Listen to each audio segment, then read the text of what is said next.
Hello my lovelies, welcome back to my channel, welcome if you are new. Today we're going to be infilling my lovely client Katie's Builder Gel nails, and can you believe Katie has had these nails on for 5 weeks, not a single scratch, stain or chip in sight, and this is just a norm for Katie. She is the dream client. So I've sanitized her hands with Nail Order Sugar Fairy sanitizer and we're good to go. So I've loaded my e-file up with Willow Academy's Penny drill bit, which is my go-to drill bit for debulking the nails, removing gel polish from builder gel, etc. So we're removing her old design, which is sort of double cuffed rainbow French type situation. As you can see, Katie has a lot of regrowth, as you would expect for 5 weeks of wear. Now normally we would take her length down, but this time she was like, do you know what, let's just go wild, let's keep the length. So I'm not taking the length down, and I'm going to catch up on the other hand as well. However, we're going to skip forwards because I don't want to bore you guys. So going back to the first hand, I'm going in with a gel bottle coffin hand file, and I'm just etching the regrowth area for fresh product application, and I'm also just tidying up her shape. So the nails will have moved forwards a lot, so I need to take the sides in to fix the almond shape. Now I'm going to take this moment to do a little shout out to Let's Do Yoga 5137, who commented on one of my previous videos saying, "Hey Agnes, thanks for the video. I really enjoy watching you do the nails for your clients. If you ever do a video just on that, I'd be so grateful. Happy Sunday from Ireland." Well, here we are. I hope you enjoy this video. With the regrowth etched and the shape fixed, I'm going in with Lucy Pastorelli's Prep Etch Cone Drill Bit, which is my favourite for pushing back the cuticles and tidying up the skin around the nails. Look how effective it is at pushing all that product back and removing any debris that's stuck on the nails. It's getting into those small little crooks and crannies that your hand file cannot reach. And I don't have to change the rotation on this, it's just really easy to get all around the nails with it just going in one direction, which we love that. It just makes things a lot quicker. So I'm dusting off all that nail dust before going in with Navy Pro's cuticle nippers in Katie Jinx. So yeah, I'm just removing any dry skin. Katie doesn't have a lot of it, so anything that appears white can come off. Some people don't feel comfortable doing cuticles, and I feel like that's a hurdle that you sort of have to get past, because I don't know, I just think it makes such a difference to the overall outcome of the nails if the cuticles are nice and tidy. Just like that, I am ready for product application. So I'm wiping the nails with acetone just to dehydrate the exposed nail plate. Katie is wearing the Gel Bottles Builder Gel in Teddy. So firstly, I'm doing just a really thin coat of that as a sort of a base coat. It's a 2-in-1, so you can just go straight in with the Builder Gel. I'm just applying it with quite a bit of pressure, just pushing it into those etchings that we've put onto the nail plate, and that will just really help with the adhesion. Going to do that for all the nails before popping her hand into the light for 90 seconds under low heat mode. Ashley Johnson 9725 asks me, do you have a nail lamp for each brand, or do you use your gel bottle one?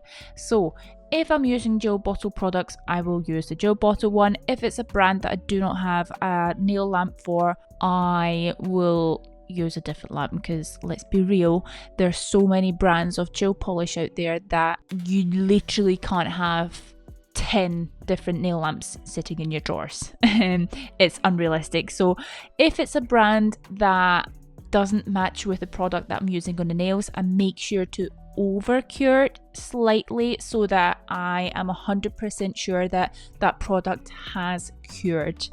Take that with a pinch of salt, please. That is what I do. That's not necessarily what you should do. You should decide for yourself what you think is right for you. For me, that works, and I'm sorry, I'm just not buying 10 lamps. I'm not doing it. Chatting away, here I am infilling Katie's nails. So I'm applying a bead at the cuticle area, which I drag down the nail. I then go in with my long liner brush. I think this one is the Gel Bottles Liner 2 brush, pulling the builder gel down the sides of the nails and just guiding it where I need the product to go. This is how I pick up the gel from the bottle. So I take my brush out, I swoop one side clean, pull the other side of it half clean of the gel, which picks up a sort of bead, if you like, and then I just place that onto the cuticle area. I actually just hold that bead at the cuticle area for a couple of seconds just to let it get as close as possible to the cuticle. Again, pull it down, and I go in with my liner brush to guide it where I need it to go, leaving the builder gel to self-level as well, because it does a lot of the work for you. You just need to give it a little nudge. And that is how I apply my builder gel. It takes a lot of practice to get it really even, but the more even you get it during application, the less work you have when it comes to refining the nails. But yeah, as we were saying about the gel lamps, I have the Gel Bottle Light the Way LED lamp and I have Hona Cube. So that's the two that I have, and they are really good. Now, I'm not a specialist and nor am I a scientist, but companies will produce gel products which they will have tested with a specific lamp, which they have approved for use with that gel system because that's what they have tested it with.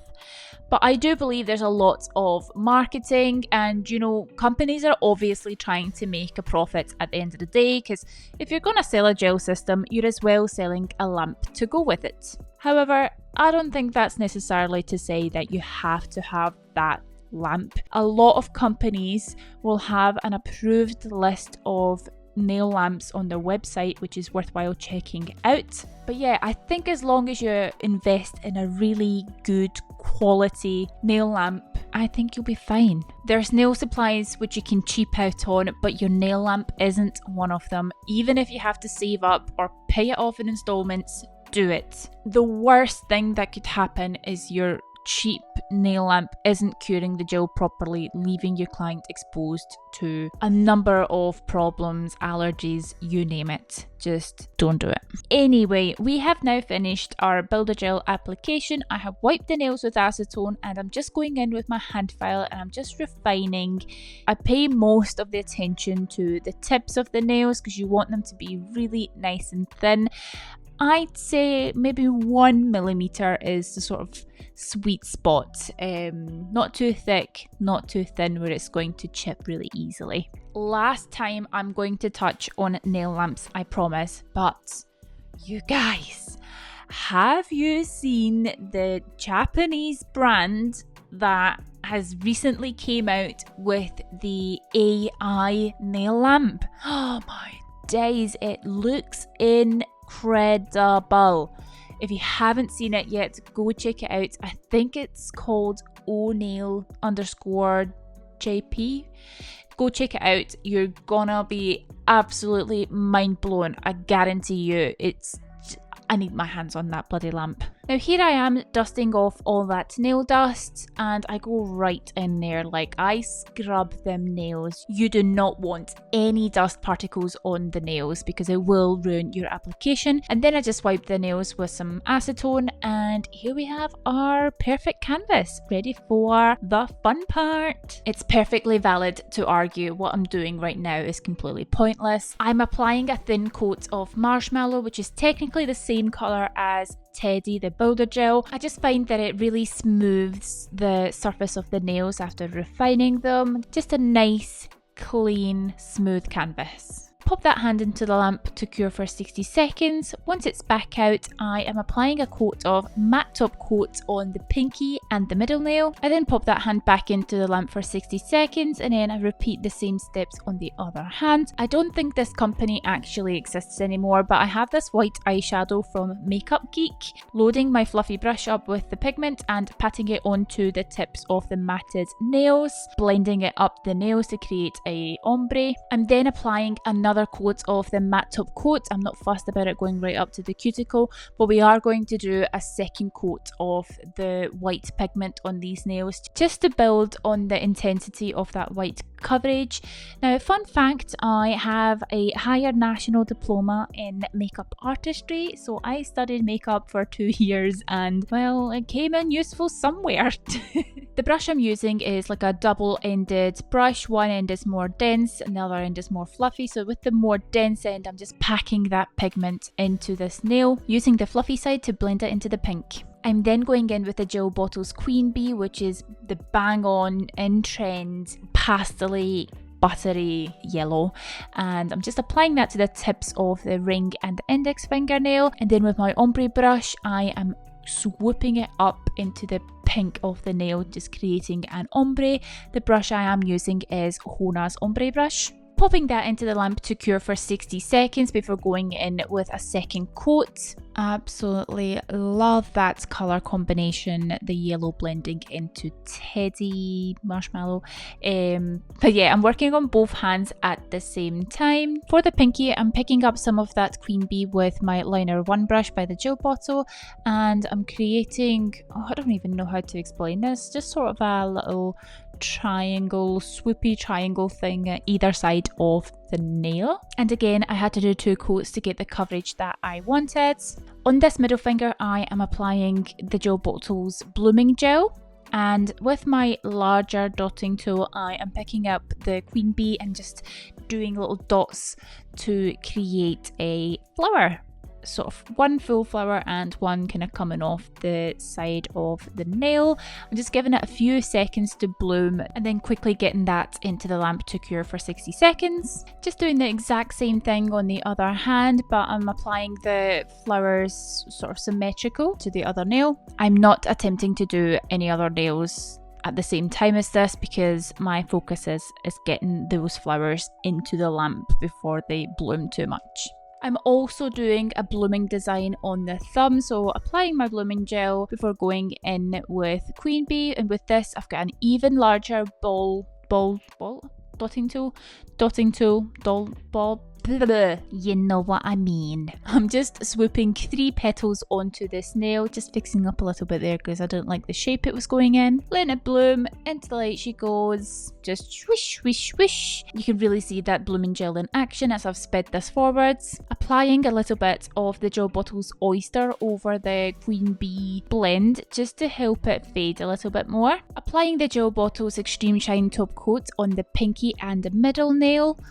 And then I'm going in with the Dragon's Den Silver, I think it's size SS30 rhinestones. However, I don't actually think this brand exists anymore. I'm pretty sure I got them from one of the beauty shows. Couldn't find it online anyway. So I'm doing the same on the other hand, and I am using a wax pencil to pick up the rhinestones. And then I'm going in with a liner brush, just gently tucking that top coat around the rhinestones to make sure that they don't chip off. Now we're going to create some 3D flowers. So got my white sissy clay out, so I'm taking a little bit out, rolling out a little log, rolling little bits into tiny balls, and I'm making loads of them. Note to self, if you're going to do this, do a little bit of like a tacky layer of something underneath this because it was a bit of a disaster. You're about to see how one petal was just not for having it. Having placed the 5 petals onto the ring finger, pushing them down using the silicone tool to start forming petal shapes from the little balls.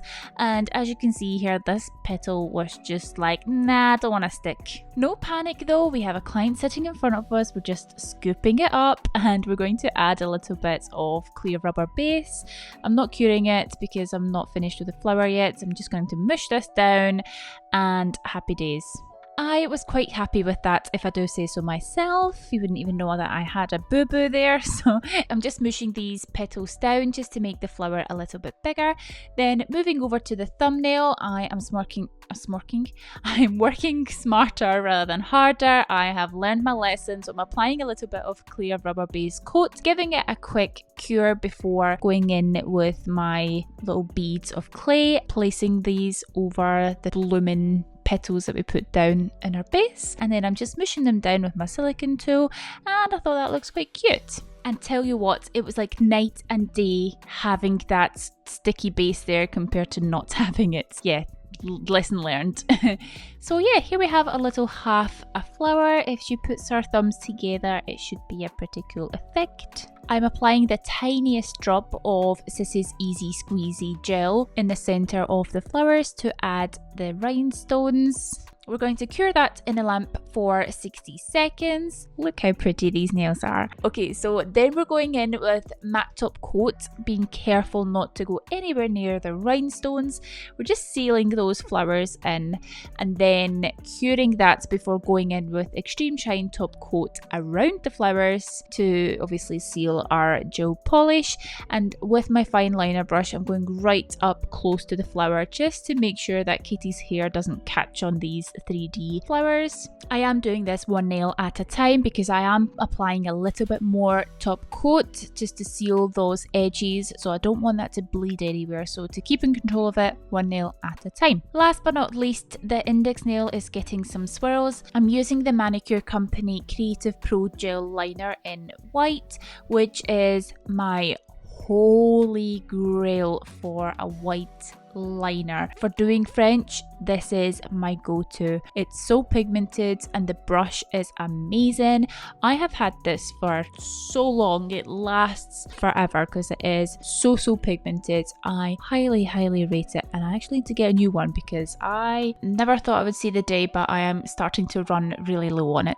All that's left to do then is to top coat this index nail, seal those swirls in, and we are finished. Guys, I love these nails. And of course, we're going to finish the service with a little bit of cuticle oil. This is Got Milk by Nail Order, which smells, if you think of summer holidays in a bottle, this is it. And I'm just going to give that a little rub in. So these nails took me around 2 hours and 40 minutes to do. That's including the time it took me to rearrange the camera throughout the process and of course pay attention to staying in focus, etc. And I made £55 from this set and we both absolutely loved them. I want to say a little disclaimer too. I did do a practice run at these before Katie came in. I had some time to kill and I knew we were going to go intricate and of course film, so it just made sense to do a sample beforehand. Anyway, I hope you guys enjoyed this video. If you did, please do give me a like, leave a comment and subscribe for more of my content. If you click the little bell button, you'll also be notified whenever I post a new video. If you're still here, I want to say a special thank you for sticking around. It means the world. I'll see you all next time. Bye!